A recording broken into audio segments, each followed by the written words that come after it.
बीते हुए को भूलकर वर्तमान को पकड़कर बढ़ चलो।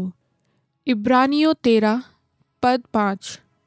तुम्हारा स्वभाव लोभ रहित हो और जो तुम्हारे पास है उसी पर संतोष करो, क्योंकि उसने आप ही कहा है, मैं तुझे कभी ना छोड़ूंगा और कभी ना त्यागूंगा।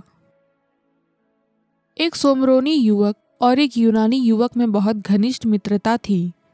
एक बार याफा शहर के चौक पर एक मसीही प्रचारक के द्वारा प्रभु यीशु के उद्धारकारी योजना के प्रबंध को सुनकर दोनों ने यीशु को उद्धारकर्ता ग्रहण कर लिया।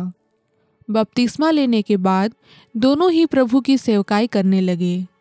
बाइबल अध्ययन, प्रार्थना, आराधना और सुसमाचार प्रचार में दोनों ही एक मिसाल बन गए थे। एक बार दोनों मित्र प्रभु यीशु का शुभ संदेश सुनाते हुए अरमत्याह से यरीहो की ओर आ रहे थे। तभी मार्ग में डाकुओं ने उन्हें मार पीट कर घायल कर दिया और लूट लिया। घटना के बाद यूनानी युवक दुखित मन से घर गया और सोमरोनी सीधे आराधनालय जाकर परमेश्वर को धन्यवाद दिया कि उसकी दया से उसका जीवन बच गया।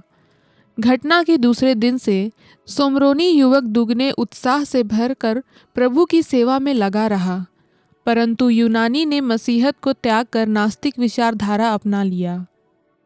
कुछ दिन बाद सोमरोनी ने यूनानी से मुलाकात किया और पूछा, मित्र, उस घटना के बाद आपकी भक्ति, प्रार्थना, आराधना व सेवा का उत्साह कहाँ गया? आपने तो उस घटना के बाद आराधनालय आना ही छोड़ दिया। यूनानी युवक ने कहा, मित्र, उस घटना के बाद मेरे ज्ञान की आंखें खुल गई। मुझे यह ज्ञान हो गया कि दुनिया में ईश्वर नाम की कोई चीज़ है ही नहीं। मैंने पूरे मन से यीशु पर विश्वास किया, खूब प्रार्थना करता था, सेवा करता था, परंतु जब डाकुओं ने हमें पीटना शुरू किया और हमें लूट रहे थे, तो उस समय यीशु कहाँ थे? जो हमारी सुरक्षा ना कर सके, उसकी भक्ति करने से क्या फ़ायदा? इंसान ने अपने मानवीय ज्ञान के आधार पर समय को 3 भागों में विभाजित किया, अर्थात भूतकाल, भविष्यकाल और वर्तमान काल। इन तीनों कालों में से मनुष्य केवल भूतकाल और भविष्यकाल में ही जीवन जीता है।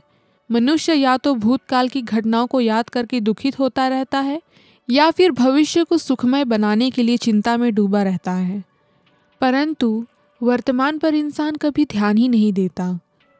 जैसे यूनानी पुरुष के जीवन में जो घट गया, उस बीती बात पर दुखित है, परंतु वर्तमान को नहीं सोच रहा है कि ईश्वर ने उसे डाकू के हाथों मरने नहीं दिया।